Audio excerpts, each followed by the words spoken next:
Hi guys, so before we get into it, a quick disclaimer that there will be spoilers today. This is a very old movie, although I'm not going to reveal everything that happens in the second half of this, so I think you're safe personally. This is a Mario Bava movie, obviously a famous director from days gone by. This is only the second movie of his that I've ever seen, though, I'm embarrassed to admit. So I reviewed Blood and Black Lace a couple of years ago, and now I'm on to this film, but there are plenty of other Bava films that I would like to check out, especially from the 60s. The plot for this involves inheritance money, something which always seems to lead to betrayal and murder in the movies. So we start off here with an elderly couple getting murdered in their home, which sits quite close to a bay. This entire film takes place in the same little area. There's a group of like houses and residences all within walking distance of each other. And at first we see an old woman getting killed. Her husband finds her body and doesn't look surprised to see that his wife has been killed. But then he himself gets killed as well, all in the opening sequence. So there's a lot to take in here, a lot of intrigue. And for the rest of the movie, we've got like their children turning up to try and claim the inheritance. We've got a corrupt property developer and his girlfriend turning up to try and lay claim to the house somehow, and various other misfits arriving in the story. There will be more murders and double crosses. It's a good plot, but I knew this coming in because it just so happens that I'd seen this before a few years ago. So I knew I was getting a safe hit with this one. I knew I was going to have a good time reviewing A Bay of Blood. This is actually a really good film to use as an entry point to get into Italian horror, because half of this plays like an 80s slasher, whereas the other half is more like a traditional giallo. But if you're like me and your horror journey started out with mainstream things like Freddy and Jason, then watching A Bay of Blood is a good way to have a new experience whilst also feeling like you're on familiar territory.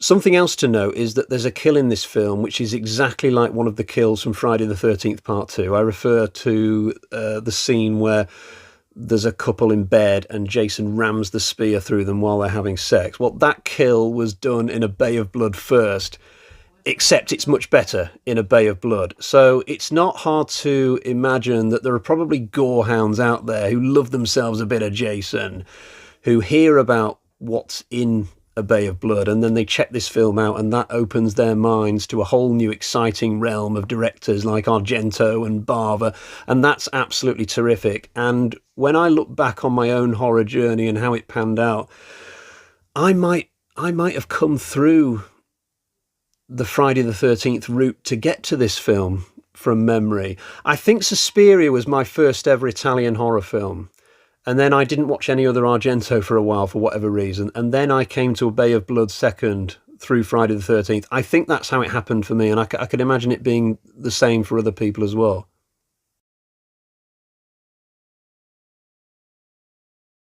It just so happens that the slasher half of this movie is the most effective, especially the half an hour or so with the horny teens. So they arrive in a car that looks small enough to be a golf buggy, certified for use on the Italian roads. The four of them just seem to be almost sat on top of each other as they arrive, like grinning and prattling around. They are the quintessential horror movie teens without a care in the world, and it doesn't take them long to separate sufficiently enough so that they can be summarily executed. The blonde among them decides to leave the main group and go for a swim. So yeah, we do that trope where a really attractive woman, for no reason at all, decides that she has to go off for a swim in some freezing cold water. I've seen this in several horror movies. I never believe it. If it was some horny young nerdy teen who's having no luck at the party, so he feels he has to prove his manhood in a different way, I could believe that he might go off for a swim. Not that I'm saying there's a character like that in this movie, but the idea that the hottest girl at the party or the get-together would be the one to go for a swim by herself, never really believed that would happen, but that is what occurs here. There's a glorious moment of nudity where this actress takes her clothes off and goes for a hop, skip and a jump down the pier to get into the water. And for those 5 seconds or so when she's naked, I swear she stops being a character and she's just an actress again, trying to get to the water as fast as she can without slipping and falling off the side of the pier. And then once she's in the water, she goes back to being a character. And I actually remembered the film wrong at this point. I thought she died in the water from memory. I think my brain was fooled by the fact that there's a poster for this where you see this character in the water and the water's gone all red and there's like a knife in her head. But no, she makes it out of the water, dies somewhere else. But this whole sequence with the 14s is absolutely superb. It features some amazing kills. The bed kill speaks for itself. But the machete to the face kill is phenomenal as well. There's a level of gore here that it feels ahead of its time for 1971. I can't think of that many slasher type movies before this that would have had this level of kill in them. It's Savini level stuff. It's really top notch, and it doesn't just feel like four randoms meeting their maker. There's a good bit of emotion to what's going on here because of the music, and because we finish with a shot of the car empty, like the film's saying, none of them are getting back in that thing. It's really effectively done. And it's surprising as well the first time you watch it, because you'll expect at least one of these characters to be the final girl or the final boy and join up with the main plot, but that just never happens. The Giallo side of the movie is fine. It just doesn't quite hit the heights of the horny teen section, although it does have Claudine Auger in it, who once upon a time played Domino in the James Bond film Thunderball. She looks a little bit older in this film, as you would expect, with it being 5 or 6 years further on. But from my point of view, it was nice to see her in something else other than James Bond, because I don't think I've ever seen her in anything else but Thunderball. But the whole back half of this film does feel a little bit chaotic at times. The viewpoint just bounces around like a pinball. You're not quite sure who you're meant to be following or who you're meant to be fearful of.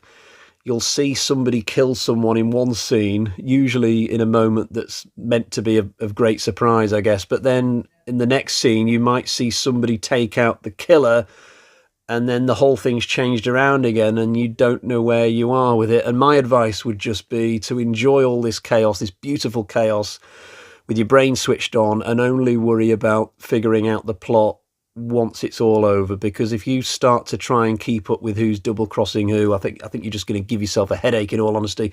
There's two characters in this who I don't even know why they get involved with the storyline. So there's this guy who has this hobby where he looks after butterflies or moths. I forget what type of insect it is that he's an expert in, but this is just the sort of guy, in other words, who I could imagine leaving a party to go for a swim in the middle of the daytime by himself. But he's married in this film, but the two of them, for some reason, just end up running around like headless chickens with all the other potential victims towards the end. And it's like, what are you doing? You've got no skin in this game. You're not going to inherit anything. Just stay in your house and keep the door locked. And if they'd have done that, they might have actually inherited the whole area in the end, sort of, because everybody else is dead.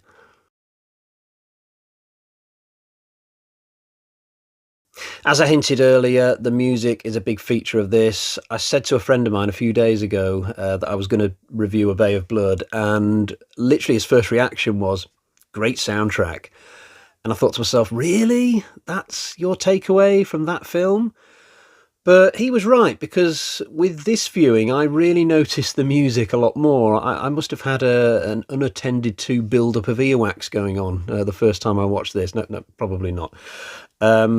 But yeah, there's all manner of really good musical things happening in this. There's some really emotive piano tunes happening, especially during the horny teen section, and drums as well, just relentless like drum beats going on in the background, and they just keep going, and it really amps up the tension.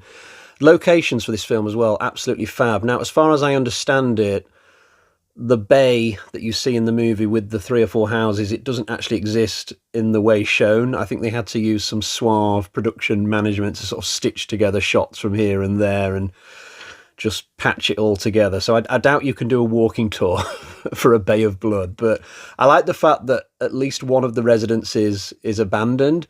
So you get this really cool effect where you've got like an empty swimming pool with leaves in it and overgrown mazy pathways with shrubbery growing into the paths, and best of all, an abandoned disco room, which just looks super cool. It's a shame that there's not a kill happening in that room, actually. I've been racking my brains to try and think of just one negative, and it's not easy, but I guess I could point to the lack of any decent characters in this film. I mean, I do like the characters in the film, but none of them have any depth to them whatsoever. And towards the end of the movie, I'm not even sure who I'm meant to be rooting for, who I'm meant to be hoping will survive the terror.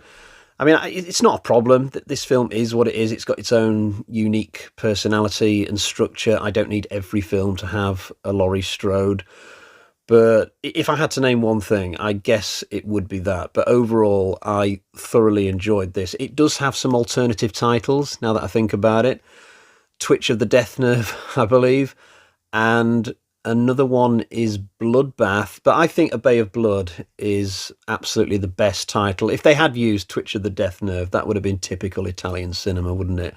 Bloodbath, I think you'd have to have more kills in an actual bath to have used that title, or have more of the movie set at sea, but ultimately it's all immaterial. A Bay of Blood is the best title, and I really enjoyed my second watch of this film. It truly is a fab experience.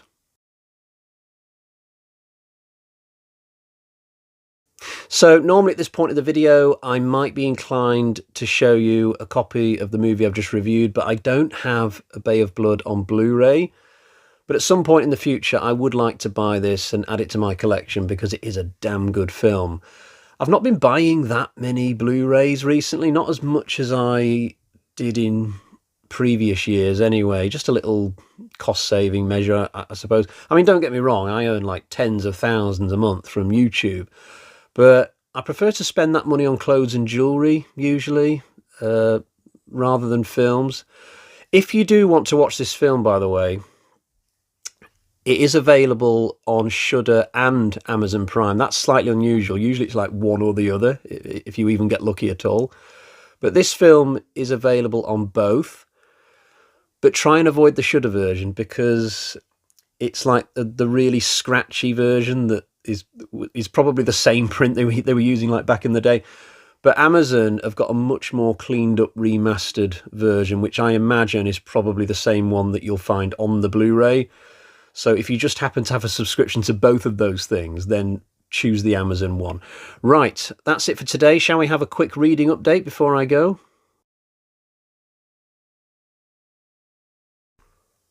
So as well as watching movies, I have also recently finished The Bone Season by Samantha Shannon. Not a particularly well-known book or author, I would have thought, but this was really good. I can't even remember how I came across it now. But essentially, it's a dystopian sort of thriller. It's set in the future in London, where lots of people in the population are psychic, and the main character is a clairvoyant with special powers, but the government believes these sorts of people to be unnatural. They think that such people should be locked up, etc. So this is very much a lowly people against the big powerful government sort of thing. But really excellent book. I thoroughly enjoyed it. It's quite a long one. It took me like 2 or 3 weeks to get through it. It is the first of a long-running series, and I probably will go on and read the others as well, although I might have a little break before I attempt to read the second one. But thoroughly impressed with this. It was really good.